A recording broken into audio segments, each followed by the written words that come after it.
Hello everyone, I welcome you all to Edutainment Point. मैं हूं राहुल सिंह चौहान और मैं लेकर आया हूं क्लास 12th हिस्ट्री की रिवीजन सीरीज। क्योंकि जल्दी ही आप लोगों के प्री बोर्ड सब शुरू होने वाले हैं, तो हमारी कोशिश है कि जो भी सिलेबस अब तक कंप्लीट हुआ है उसको समाप्त किया जाए। तो क्लास 12th की सीरीज में चैप्टर्स को एमसीक्यू के द्वारा रिवाइज किया जाएगा। चैप्टर में जहां से भी एमसीक्यू बन सकते हैं, कोशिश की जाएगी कि उन सभी क्वेश्चंस की प्रैक्टिस हो जाए। इस वीडियो में बेसिक और एडवांस दोनों तरीके के क्वेश्चंस हैं, तो ये वीडियो सबके लिए ही हेल्पफुल रहेगी। आप लोग इस वीडियो से खुद को भी टेस्ट कर सकते हैं कि आप लोगों की प्रिपरेशन कितनी है। एमसीक्यू प्रैक्टिस के बाद चैप्टर के इम्पोर्टेंट डिस्क्रिप्टिव क्वेश्चंस को भी डिस्कस किया जाएगा और ये भी बताया जाएगा कि एग्जाम्स में आंसर कैसे लिखें। इस डिस्कशन से जो क्वेश्चंस आपको बिल्कुल नहीं आ रहे होंगे उसे भी कैसे अटेम्प्ट करना है ये पता चल जाएगा। चूंकि ये सारे क्वेश्चंस एनसीईआरटी बेस्ड हैं, तो ये आपके सीयूईटी प्रिपरेशन में भी हेल्पफुल रहेगी। वैसे सीयूईटी के लिए कमिंग संडे से एवरी संडे कोशिश रहेगी कि एक फुल लेंथ मॉक टेस्ट आप लोगों के लिए लेकर आए। वीडियो हेल्पफुल लगे किसी भी तरह से तो इसे लाइक करें, अपने दोस्तों के बीच शेयर करें और चैनल को सब्सक्राइब करके बेल आइकन प्रेस कर लें ताकि नेक्स्ट वीडियो की अपडेट आप लोगों को मिल पाए। तो चलिए अब शुरू करते हैं। तो हम लोग का जो पहला चैप्टर है ब्रिक्स, बीड्स एंड बोन्स, ये जो है पहला चैप्टर है। तो इसके पहले एमसीक्यू को हम लोग डिस्कस करेंगे। हम टोटल जो है आज की वीडियो में 50 एमसीक्यू लेकर आए हैं। तो पहले इस एमसीक्यू के माध्यम से इस पूरे चैप्टर को एक बार कवर करने की कोशिश करेंगे। कोई अगर टॉपिक ऐसा बच जाता है तो उसको जब हम डिस्क्रिप्टिव पार्ट जो है कराएंगे तो उसमें कवर कर लिया जाएगा। तो पहला क्वेश्चन है, which of the following is the timeline of Indus Valley civilisation. जो इंडस वैली सिविलाइजेशन है, या इसको हड़प्पन सिविलाइजेशन भी कहा जाता है, या इसको ब्रॉन्ज सिविलाइजेशन भी कहा जाता है, इसका टाइम पीरियड क्या है। तो हम लोगों का जो हड़प्पन सिविलाइजेशन है इसको तीन भागों में बांटा जा सकता है। एक है अर्ली, दूसरा है मैच्योर और तीसरा है लेट। तो जब हम लोग Indus Valley civilisation in general कहते हैं तो हम लोग इस मैच्योर हड़प्पन सिविलाइजेशन की बात करते हैं। इसका टाइम पीरियड है 2600 से 1900 BCE। अर्ली हड़प्पन सिविलाइजेशन का टाइम पीरियड आपका है बिफोर 2600 BC और जो लेट हड़प्पन सिविलाइजेशन है उसका आपका टाइम पीरियड है आफ्टर 1900 BC। चलते हैं नेक्स्ट क्वेश्चन पे। Which of the following sites of Harappan civilization belong to Haryana. इन दी गई साइट्स में कौन सी साइट हरियाणा में सिचुएटेड है। तो बाकी साइट्स के बारे में भी जानते हुए चलेंगे। जो कालीबंगन है ये आपका राजस्थान में है। लोथल जो साइट है ये आपके प्रेजेंट डे गुजरात में है। बनावली ये साइट जो है हम लोगों को हरियाणा में देखने को मिलती है। इसका क्या खासियत है ये आगे हम लोग डिस्कस करेंगे। तो बनावली इसका राइट आंसर होगा। जो सोरतगही साइट है ये आपका अफगानिस्तान में पड़ता है। तो चलिए चलते हैं नेक्स्ट क्वेश्चन पे। Which of the these is the feature of Harappan civilization। Harappan civilisation का इसमें से खासियत क्या है। अर्बन प्लानिंग, बिल्कुल हम लोग देखते हैं कि वहाँ टाउन जो है एक प्लान वे में बसाया जाता था। सिटाडेल एंड लोअर टाउन, ये यहाँ के टाउन प्लानिंग के फीचर थे। जैसे मान लीजिए एक आपका हिस्सा था वेस्टर्न और एक आपका हिस्सा था ईस्टर्न। तो जो वेस्टर्न हिस्सा था उसी को क्या कहा जाता था, सिटाडेल कहा जाता था। और जो ईस्टर्न हिस्सा था इसको कहा जाता था लोअर टाउन। तो जो सिटाडेल था ये आपका मड ब्रिक प्लेटफॉर्म पहले बिछाया जाता था और उसके ऊपर जो है कंस्ट्रक्शन किया जाता था। तो ये कंपेरेटिवली क्या होता था, लोअर टाउन से छोटा हुआ करता था। तो ये भी फीचर था। ड्रेनेज सिस्टम, ये हम लोग पढ़े हैं चैप्टर्स तो उसमें देखे हैं कि जो हड़प्पन सिविलाइजेशन में हर घर में जो है नाली का व्यवस्था देखने को मिलता है और वो नाली जो सड़क के बगल में मुख्य नाली होती थी उससे जुड़ी रहती थी। तो यहाँ पे एक वेल आपका इफेक्टिव जो है ड्रेनेज सिस्टम मिलता है। तो इसका आंसर क्या होगा, ऑल ऑफ दीज। तो ये सारे ही फीचर आपके हड़प्पन सिविलाइजेशन के हैं। Next question, Harappa is located on the banks of which river. जो हड़प्पा साइट है एक किस नदी के किनारे जो है लोकेटेड है। तो आमतौर पर जो है जब हम लोग हड़प्पन सिविलाइजेशन की बात करते हैं तो दिमाग में आता है इंडस, क्योंकि इसको इंडस वैली सिविलाइजेशन भी कहा जाता है। लेकिन यहाँ पर हम लोग हड़प्पा को एज ए साइट जब बात कर रहे हैं तो हड़प्पा साइट आपकी लोकेटेड है रावी नदी के किनारे। चलते हैं नेक्स्ट क्वेश्चन पे। Which of the following item has not been found in the Harappan graves? जो हड़प्पा में पाई गई कब्रगाह है उसमें इनमें से कौन सा आइटम देखने को नहीं मिलता है। पोट्री एंड ऑर्नामेंट्स, वहाँ के कब्रों में आपको उस समय के बर्तन और आपको आभूषण देखने को मिलते हैं, ज्वेलरी देखने को मिलते हैं, किसी किसी कब्र में कॉपर मिरर भी देखने को मिलते हैं। लेकिन हम लोगों को वहाँ की कब्र में आयरन हैंडेक्स नहीं देखने को मिलता है। तो क्वेश्चन में देखिएगा यहाँ पे नोट पूछा है, तो इन सारे आइटम्स में आयरन हैंडेक्स हम लोग को हड़प्पन ग्रेव्स में नहीं देखने को मिलते हैं। Next question, the great bath was found in which town of the Indus Valley civilisation. ये देखिए ये जो स्ट्रक्चर है इसी को क्या कहा जाता है, इसी को कहा जाता है ग्रेट बाथ। सवाल आपसे पूछ रहा है कि ग्रेट बाथ कहाँ हम लोगों को मिला है। तो ग्रेट बाथ हम लोगों को मिला है मोहनजोदारो में। ग्रेट बाथ को अगर आप ध्यान से ऑब्जर्व करें तो ये आपका जो नॉर्थ है और ये आपका क्या पड़ता है साउथ है। तो जो आपका टैंक था उसमें उतरने के लिए दो तरफ से रास्ते हैं, एक आपका नॉर्थ से है और दूसरा कहाँ से है, साउथ से है। आपको ईस्ट या वेस्ट से कोई भी रास्ता देखने को नहीं मिल रहा है टैंक में उतरने के लिए। Next question, the director general of ASI who brought a military precision to the practice of archaeology was। तो पहले ASI का फुल फॉर्म जान लीजिए। ASI का फुल फॉर्म होता है आर्कियोलॉजिकल सर्वे ऑफ इंडिया। तो यहाँ सवाल पूछ रहा है कि ASI के वो डायरेक्टर जनरल जिन्होंने आर्कियोलॉजी में मिलिट्री प्रिसीजन लाया उनका नाम क्या था। तो इसका राइट आंसर क्या है, REM फिलर। फिलर जो है आप यहाँ पे फोटो में देख सकते हैं, यही है REM फिलर। REM फिलर जो है आपके डायरेक्टर जनरल ऑफ ASI बने थे इन द ईयर 1944। ठीक है। Next question, for what purpose was the great bath used by the Harappan. जो हड़प्पन सभ्यता के लोग थे वो लोग ग्रेट बाथ का इस्तेमाल किस पर्पस से करते थे। Community bathing, no. Swimming exercise and water sports, no. Special ritual bath, yes. आपका राइट आंसर क्या है, स्पेशल रिचुअल बाथ।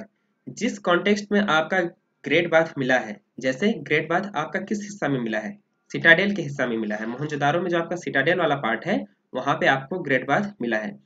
तो जिस कॉन्टेक्स्ट में और जैसा इसका स्ट्रक्चर है उसको देख के आर्कियोलॉजिस्ट का यही मानना है कि इसका इस्तेमाल किसी स्पेशल रिचुअल बात के लिए किया जाता था। चलते हैं नेक्स्ट क्वेश्चन पे। Archaeologist have also found evidence of ploughed field at. सवाल ये पूछ रहा है कि जो आर्कियोलॉजिस्ट है उनको जुताई हुए खेत का साक्ष्य कहाँ से मिलता है। ध्यान दीजिएगा, एक होता है एविडेंस ऑफ प्लाउ और एक है आपका एविडेंस ऑफ प्लाउड फील्ड। तो जुते हुए खेत का साक्ष्य कहाँ से मिलता है, तो इसका राइट आंसर है कालीबंगन, जो कि कहाँ पर है, आपका राजस्थान में है। और जो आपका ये जुता हुआ खेत है ये किस लेवल को बिलोंग करता है, तो ये आपका बिलोंग करता है अर्ली हड़प्पन सिविलाइजेशन को। ठीक है। Next question, the most important industry of the Harappans at Chanhudaro was. जो हम लोग के चैप्टर में चान्होदारो के बारे में जो है आपका डिटेल में दिया हुआ है। तो चान्होदारो क्यों फेमस था, bead making, brick making, handlooms, ship building. इसका राइट आंसर क्या है, बीड मेकिंग। आप मैप में देख सकते हैं कि चान्होदारो कहाँ है, प्रेजेंट डे पाकिस्तान में है। ठीक है। Next question, which one of the following statements is correct about the subsistence strategies of Harappa. यहाँ पर हम लोगों को बात करना है सबसिस्टेंस स्ट्रेटेजी के बारे में, उनका खाना पीना कैसा था, क्या खाते पीते थे। ठीक है, ऑप्शन पहले देख लेते हैं। Archaeologists have reconstructed dietary practices from the finds of charred grains and seeds. ये बिल्कुल सही बात है कि उस समय के जो जले हुए दाने बचे हुए मतलब एक्सकवेशन में मिल गए हैं और जो सीड्स मिल गए हैं उसको स्टडी करके आर्कियोलॉजिस्ट पता लगाने की कोशिश करते हैं कि हड़प्पन सिविलाइजेशन के लोगों की डाइटरी प्रैक्टिस क्या थी? तो ये ऑप्शन क्या है? सही है आपका। नेक्स्ट क्या है? Archaeobotanists have studied grains found at Harappa like millets barley. हाँ, ये भी सही है कि हड़प्पा में हम लोगों को क्या मिला है सिविलाइजेशन में? मिलेट्स के साथ मिले हैं, बार्ली के साथ मिले हैं, तो ये ऑप्शन भी आपका क्या है? सही है। तीसरा ऑप्शन क्या कहता है? Animals were domesticated according to archaeobotanist. Animals were domesticated, यहाँ तक जो आपका स्टेटमेंट है ये सही है। अकॉर्डिंग टू आर्कियोबोटेनिस्ट, ये स्टेटमेंट क्या हो जा रहा है? गलत हो जा रहा है, क्योंकि एनिमल्स के बारे में हम लोग को जो जानकारी देते हैं वो कौन थे? जू आर्कियोलॉजिस्ट या आर्कियोजूलॉजिस्ट थे। तो इस हिसाब से आपका ये ऑप्शन क्या हो जाएगा? रॉन्ग हो जाएगा। तो इसका राइट आंसर क्या होगा? 1 एंड 2 ओनली। देखिए, ऐसे कुछ क्वेश्चन घुमाने वाले आपको सीयूटी में देखने को मिलेगा। यहाँ तक आप पढ़ेंगे एनिमल्स वे डोमेस्टिकेटेड, हाँ सही लगेगा, लेकिन ध्यान दीजिए कह किसके द्वारा रहा है? आर्कियोबोटेनिस्ट नहीं। आर्कियोबोटेनिस्ट जो है आपका प्लांट रिमेन्स की स्टडी में स्पेशलिस्ट होते हैं, ना कि एनिमल वाले में। अगले क्वेश्चन पे चलते हैं। From where did Harappans get gold? Harappan civilisation के लोगों को सोना कहाँ से मिलता था? इसका राइट आंसर क्या है? South India. साउथ इंडिया से उनको सोना मिला करता था। In Harappan civilization, exchanges were regulated by a precise system of weights, which were usually made of a stone called। सवाल ये पूछ रहा है कि जो हड़प्पा में हम लोगों को वेट्स मिले, ये देख लीजिए, आपको डिफरेंट टाइप ऑफ वेट्स यहाँ देखने को मिलेगा। ये एक खास तरीके के पत्थर का बना होता था। तो कौन सा पत्थर था? Steatite, chert, carnelian. तो इसका राइट आंसर क्या है? चर्ट है। अगला question. Which of the following Harappan civilization sites are presently outside in India? इनमें से कौन सा साइट आज के डेट में इंडिया में ना होकर बाहर है? तो देखते हैं इसका आंसर क्या है। कालीबंगन कहाँ है? बेटा ये साइट है राजस्थान में। सोरतुघई कहाँ है? ये साइट है आपकी अफगानिस्तान में। चान्होधारो, ये साइट कहाँ है? ये आपकी है पाकिस्तान में। लोथल, ये साइट कहाँ है? ये साइट है आपकी गुजरात में। तो जो ये राजस्थान है और जो गुजरात की साइट है, इसको कट कर दीजिए, तो आपका आंसर क्या हो जाएगा? 2 एंड 3। तो जो आपका सोरतुघई है और जो चान्होधारो है, ये साइट प्रेजेंटली कहाँ है? आउटसाइड इंडिया है। नेक्स्ट क्वेश्चन है, what is lapis lazuli? Lapis lazuli क्या है? सील्स ऑफ हड़प्पन सिविलाइजेशन ना, ब्लू जेमस्टोन, ये इसका राइट आंसर है। ये जो लेपिस लेजुली है, ये आपका स्पेशली अफगानिस्तान से लाया जाता था। अगला सवाल है, who is known as father of Indian archaeology? ये बहुत इंपॉर्टेंट क्वेश्चन है, ठीक है। फादर ऑफ इंडियन आर्कियोलॉजी किन्हें कहा जाता है? तो इसका राइट आंसर क्या है? Alexander Cunningham. आप यहाँ पर इनकी फोटो देख सकते हैं, ठीक है। Next question, which of the following Indus site gives evidence of dockyard? Dockyard का मतलब पहले आप समझिए क्या होता है। डॉकयार्ड का मतलब क्या होता है? एक तरीके का पोर्ट टाइप, या कहिए तो बंदरगाह टाइप, जहां आपके जहाज आके रुकते हैं, लोडिंग अनलोडिंग होता है, ठीक है, उसी को कहा जाता है। तो इसका जो है राइट आंसर क्या है? लोथल।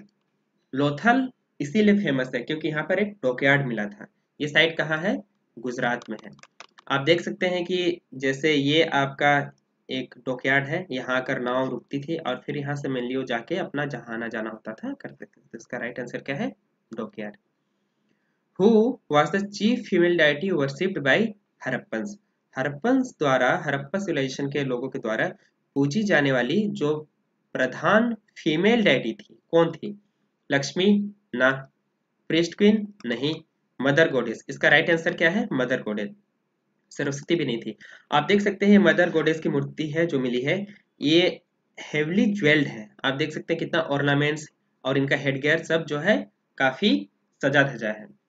अगला question, according to the archaeological finds copper in Indus Valley civilisation was probably brought from. यहाँ हम लोग बात कर रहे हैं कॉपर की, जो हम लोग को आर्कियोलॉजिकल ये मिले हैं, फाइंड्स मिले हैं, एविडेंस मिले हैं, उसके हिसाब से क्या पता चलता है कि इंडस वैली सिविलाइजेशन को लोगों को कॉपर कहाँ से मिलता था? तो इंडस वैली सिविलाइजेशन के लोगों को कॉपर कहाँ से मिलता था? ओमान से मिलता था। क्यों ऐसा कहा जाता है? क्योंकि ओमान में जो कॉपर है और जो इंडस वैली सिविलाइजेशन में कॉपर के बने हुए चीज मिले हैं, उनमें हम लोगों को किसका ट्रेस मिलता है? निकल का मिलता है। अगले क्वेश्चन पे चलते हैं।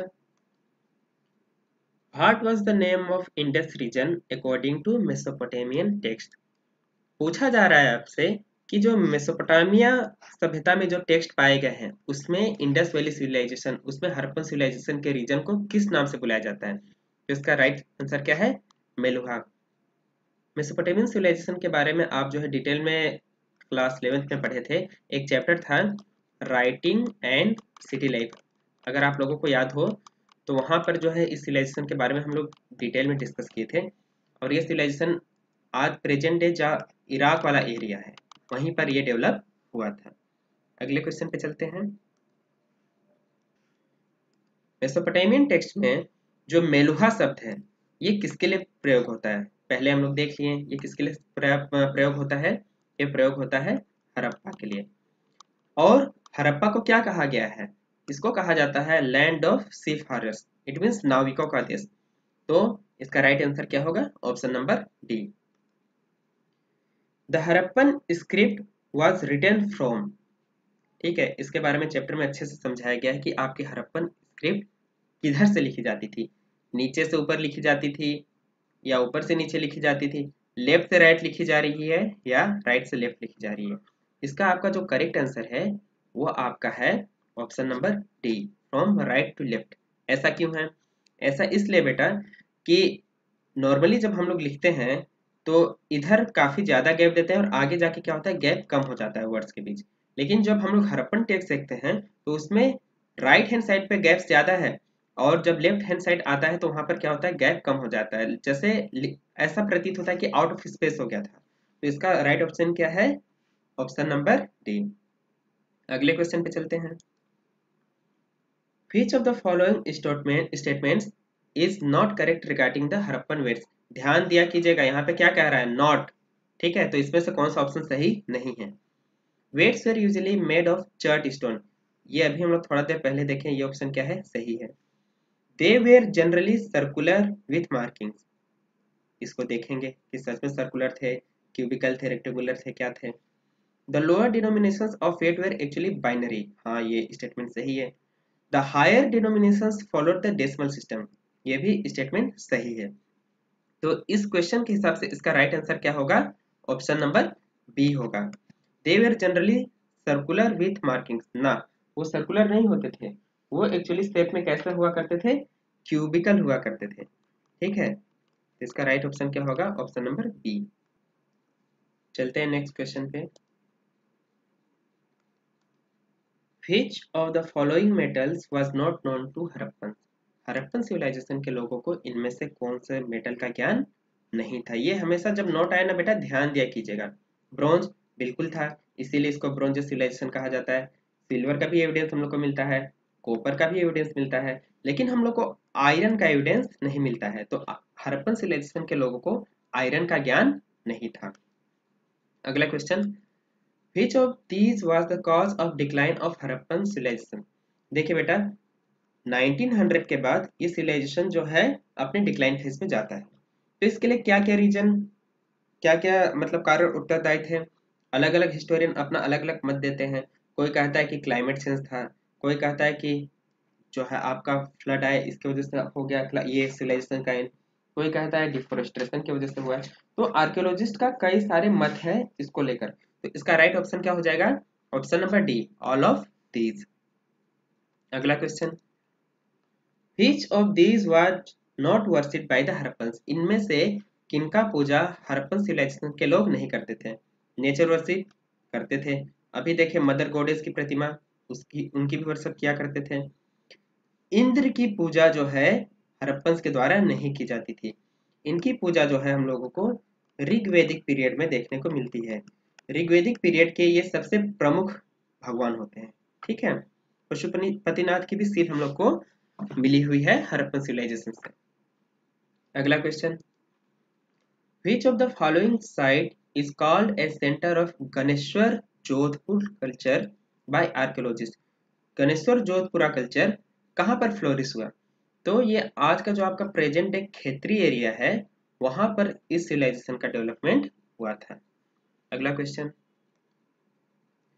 Which of these is the characteristic feature of citadel at Lothal?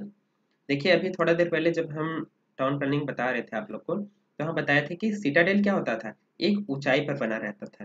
ठीक है, तो लोथल पे जो सिटाडेल है उसका भी यही फीचर है, बिल्ट एट ए हाइट। अगला question, identify the site where houses were built of mud bricks and drains were made of burnt bricks. आपको वो साइट पहचाननी है जहां पर आपका जो घर है वो किसका बना हुआ है, मड ब्रिक्स का, कच्ची ईंटों का, और जो नालियां हैं वो किसकी बनी हुई है, पकी ईंटों की। सुनने में भी थोड़ा अजीब लग सकता है, ठीक है, लेकिन इसका भी आंसर क्या है आपका, लोथल ही है। ठीक है, लोथल जो है एक बहुत इंपॉर्टेंट साइट है इंडस वैली सिविलाइजेशन की, इंडिया में सिचुएटेड है जो। अगला question, traces of canals have been found at the Harappan site of. हम लोगों को कैनाल यानी नहर का साक्ष्य कहाँ से मिलता है, धोलावीरा इन गुजरात, सोरतुघई इन अफगानिस्तान, कालीबंगन इन राजस्थान, या फिर सिंध। इसका राइट आंसर क्या है, सोरतुघई इन अफगानिस्तान। ये जो नहर है इसका इस्तेमाल किस लिए किया जाता था, इरिगेशन पर्पज से इसका इस्तेमाल किया जाता था। इसमें जो है एक इम्पोर्टेंट साइट है धोलावीरा। ये क्यों इम्पोर्टेंट है, क्योंकि हम लोगों को यहाँ पर वाटर रिजर्वायर का एविडेंस देखने को मिलता है, जैसे पानी को स्टोर करके उसको जरूरत के समय पर इस्तेमाल करने का। अगला question, consider the following statements regarding the identification of Shiva, a figure represented on Harappan seals. It is shown in the form of Gajapati. It is shown seated in yogic posture. It is surrounded by animals. It is shown with a female figure identifiable with Parvati. Which of the following statements are correct reasons for identifying the figure of Shiva? यहाँ पे जो चार option दिए हैं इनमें से कोई दो ही ऑप्शन सही है। आप यहाँ पे देख सकते हैं ये जो सील है यही आपकी पशुपति सील है। ठीक है, ये कहाँ से मिली है, मोहनजोदारो से मिली है। तो आप देख सकते हैं कि ये जो सील में बैठे हुए हैं ये योगिक पोस्चर में है, तो इससे आपका सेकंड ऑप्शन सही हो जाता है। तो कभी आपको मान लीजिए जैसे क्वेश्चन मिलते हैं, अब तो आप देख लीजिए यहाँ पे जहाँ पे टू ऑप्शन नहीं है वो दोनों नहीं होगा, तो ए कट गया और डी कट गया। अब इसका आंसर बी या सी में से ही कोई है। तो अब अगले ऑप्शन को देखते हैं, it is surrounded by animals. हाँ, यहाँ पे देख सकते हैं आप राइनोसेरस टाइप कुछ बना हुआ है, बाघ टाइप है, एलिफेंट टाइप है, यहाँ आपको कोई जानवर की आकृति देखने को मिल रही है, तो ये ऑप्शन भी सही है। तो मान लीजिए आपको वन ऑप्शन और फोर ऑप्शन में कुछ श्योरिटी नहीं है, तो फिर आप यहीं से आप देखकर भी एलिमिनेट करके आंसर इसका टिक कर सकते हैं। तो इसका आंसर क्या होगा, 2 and 3। It is shown seated in yogic posture और it is surrounded by animals. अगला question, are men and women, ये फिल इन द ब्लैंक है का, are men and women who claim magical and healing powers as an ability to communicate with other worlds। तो इनमें से किनको ये कहा जाता है जिनको अंदर माना जाता है कि आपकी हीलिंग पावर है, मैजिकल पावर है, तो इसका राइट आंसर क्या है, शमंस। शमंस को जो है माना जाता है कि they are men and women who claim magical power and healing power and an ability to communicate with other worlds. अगला क्वेश्चन, ये भी फिल इन द ब्लैंक है, is the name used for god Shiva in Puranic tradition. जो आपकी Puranic tradition है उसमें शिव जी के लिए कौन सा नाम इस्तेमाल होता है, तो इसका राइट आंसर क्या है, रुद्र। ठीक है, रुद्र इसका राइट आंसर होगा। अब जैसे हम लोग जानते हैं कि शिव को महादेव भी कहा जाता है, भोलेनाथ भी कहा जाता है, पशुपति भी कहा जाता है, लेकिन यहाँ पे जो आपका आंसर क्या होगा, रुद्र होगा। ठीक है, किताब में दिया हुआ है। अगला question, specialist in study of ancient plant remains are known as. ध्यान दीजिए किसकी बात हो रही है, एंशियंट प्लांट रिमेन्स। जो पहले के आपके जो हम लोगों को बचे हुए साक्ष्य मिलते हैं प्लांट्स के, उसको स्टडी करने वालों के स्पेशलिस्ट को क्या कहा जाता है, archaeoagrostologist, archaeobotanist, archaeopsychologist, archaeozoologist. इसका आंसर क्या होगा, आर्कियो बोटेनिस्ट। जो आपके आर्कियोलॉजिस्ट हैं ये आपका एनिमल स्टडीज में स्पेशलिस्ट होते हैं। ठीक है, तो एंशिएंट प्लांट रिमेन के स्पेशलिस्ट को क्या कहा जाएगा, आर्कियो बोटेनिस्ट कहा जाएगा।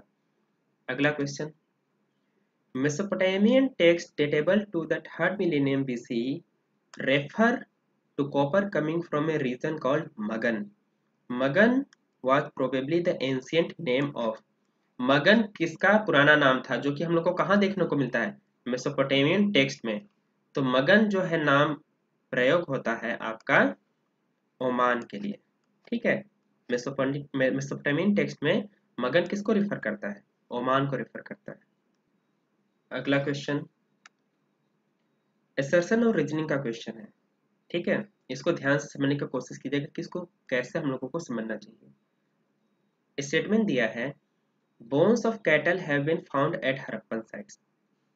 रीजन इसके पीछे है the practice of domesticating animals existed during Harappan civilisation. जब भी आपको असर्शन और रीजनिंग का क्वेश्चन अटेम्प्ट करना हो, बीच में एक बिकॉज लगा के इस स्टेटमेंट को पूरा पढ़ने की कोशिश करें, या फिर क्योंकि। Bones of cattle have been found at Harappan sites because the practice of domesticating animals existed during Harappan civilization। ये बात तो एकदम सही है और ये बात भी सही है, लेकिन क्या ये assertion जो है उसके पीछे का रीजन ये है, ये समझना है। तो जब हम लोग के आर्कियोलॉजिस्ट या जू आर्कियोलॉजिस्ट सब आपका स्टडी करते हैं एंशिएंट एनिमल रिमेन्स को, तो ये पाया जाता है कि हाँ कैटल बोन वहाँ मिला है आपको, ठीक है, और वो डोमेस्टिकेटेड है, ठीक है। तो ये जो ऑप्शन है इसका करेक्ट आंसर क्या होगा, A. Both A and R are true and R is the correct explanation of A. ये जो स्टेटमेंट है इसको पूरा करता है, ये स्टेटमेंट एक्सप्लेन करता है bones of cattle have been found at Harappan sites because the practice of domesticating animals existed during Harappan civilization. अगला question which among the following is a very soft stone.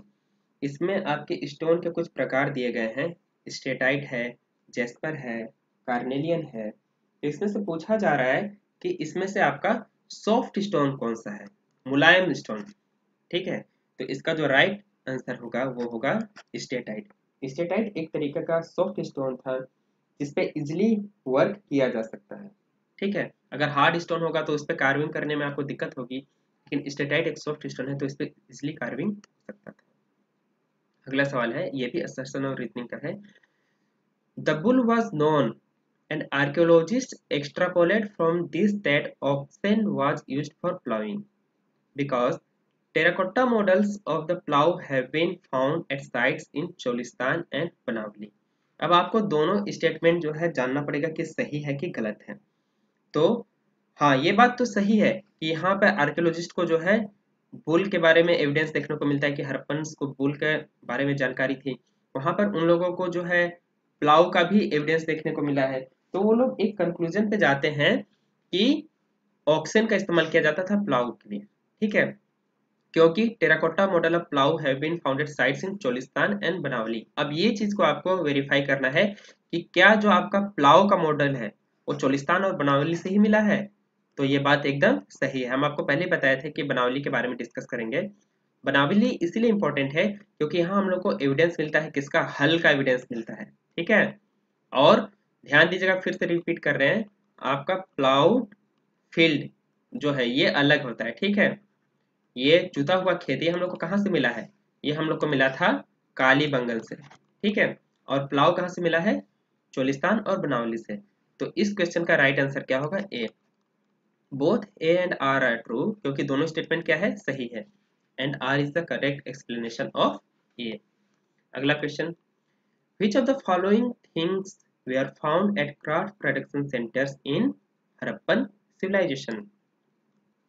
एक हड़प्पन सिविलाइजेशन के बारे में आपके बुक में detail में दिया है, उसका उस साइट का क्या नाम है, चान्हू दारो। अभी डिस्कस किए थे कि ये साइट कहाँ है, प्रेजेंट पाकिस्तान में है। तो वहां वो किस लिए फेमस था, आपका क्राफ्ट प्रोडक्शन के तौर पर फेमस था। तो क्या ये सारी चीजें वहां पाई जाती थी, कार्नेलियन, जास्पर, क्रिस्टल क्वार्ट्ज, हाँ ये चारों चीजें वहां पर हम लोगों को मिलता है। वो एक सेंटर था किस चीज का, बीड मेकिंग का। अगला question millets are found from sites इन।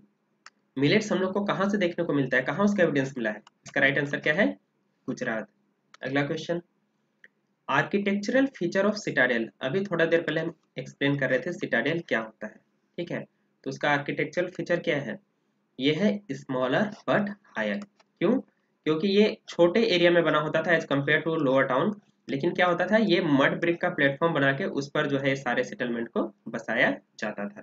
ठीक है, और ये मेनली किधर मिलता है हम लोग को, वेस्टर्न हिस्से में मिलता है। ठीक है, अगला question, my archaeological mission to India and Pakistan was written by, ये जो है ये किताब का नाम है। ठीक है, इस किताब को लिखने वाले पर्सन का नेम क्या है, इस किताब को लिखने वाले पर्सन का नाम क्या है, आर.एम. फिलर। अगला क्वेश्चन, ये भी एसेशन रीजनिंग का क्वेश्चन है, आइए देखते हैं।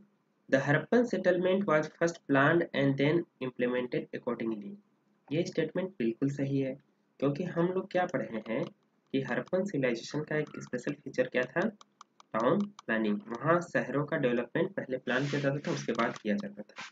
इसके पीछे रीजन क्या बताया गया है, bricks which were whether sun-dried or baked were of a standardized ratio where the length and breadth were 4 times and twice the height respectively।